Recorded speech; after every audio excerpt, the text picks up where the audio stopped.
Go ahead. Okay, my name's Elise Caparis, and I'm with Kelsey Heidema and Nikki Kuiper, and we had kidney cancer this week. So what is kidney cancer? Well, obviously it's a cancer that begins in the kidneys, but it can spread.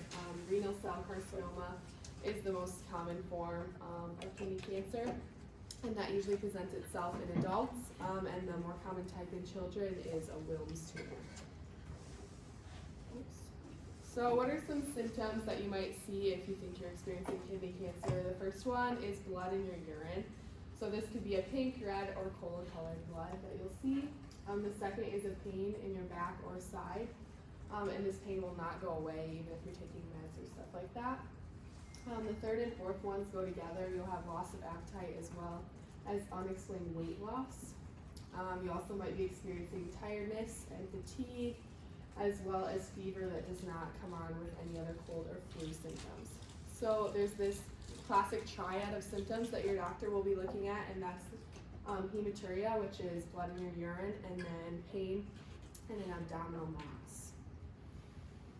So some assessments that the doctor will be looking at for diagnosing you will be blood and urine tests. This can help the doctor understand what is causing your symptoms. They will also be doing a variety of imaging tests. These could be ultrasounds, x-rays, CT scans, MRIs, and this allows for visualization of if there's a kidney tumor or abnormality.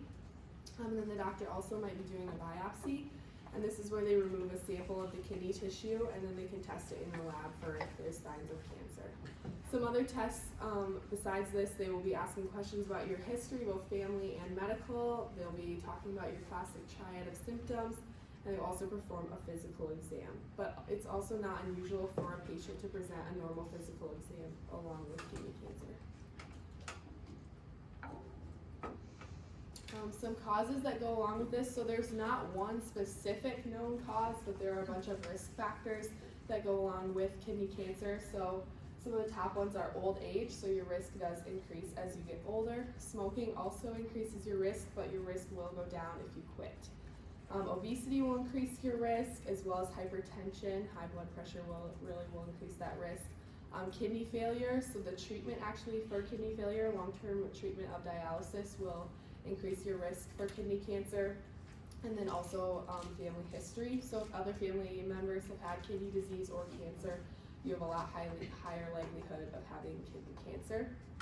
And also some certain inherited syndromes, such as the von Hippel-Lindau disease, the Birt-Hogg-Dubs syndrome, tuberous sclerosis complex, and a couple other hereditary syndromes can also increase your risk. So for diagnosing for kidney cancer, there's a couple different things. They'll be looking at the ultrasound and CT scans, those both if they display a tumor in one of the kidneys. By giving those different types of pictures, that will help diagnose whether you have kidney cancer. And then the other thing too is if you're having that impaired urinary elimination that is related to that renal tissue destruction, and this will show itself by that hematuria or blood in your urine. And then also oliguria or anuria. Oliguria is if you're producing an abnormally small amount of urine, and anuria is if your kidneys completely stop producing urine. And then also from the physical exam, if it doesn't present as normal, which it still can, but the patient could also be appearing weak or having unintentional weight loss. So some treatments your doctor will be looking at. The most common thing to do is surgery, whether that's a nephrectomy or partial nephrectomy. So a nephrectomy is when the doctor will remove the entire kidney and sometimes even nearby tissues such as the lymph nodes and adrenal glands. Otherwise, they'll be doing a partial nephrectomy, which is a kidney sparing surgery. So they'll remove just the cancerous cells and a small margin of healthy tissue around that. Some non-surgical options are cryoablation, which is where they freeze the cancer cells, or radiofrequency ablation, which is where they're actually running an electrical current into this cancer cells to try to heat them up and burn them so that they are killed. There's also different types of therapy. So there's targeted therapy, which is where they block specific abnormalities present within the cancer cells to kill them off, or immunotherapy, which uses your immune system to fight it off. There's also radiation therapy. And then finally, if some of these are not working, you can also be put in a clinical trial to try the latest innovations to help treat kidney cancer. So prognosis, kidney cancer does account for only 3% of adult cancers, so that's pretty low, but incidence is increasing.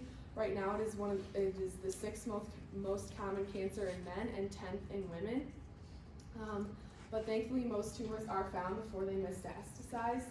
The 5-year relative survival rate is 80%, 93% if it's localized, so that's only if it's just found in the kidneys, 70% if it's regional, so just in the region of the kidney area, and then 12% if it's distant, so that's if it has spread throughout the body.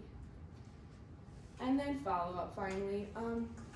It's really important as a patient to understand your medications, your treatments, side effects, and then also what procedures are going to be performed.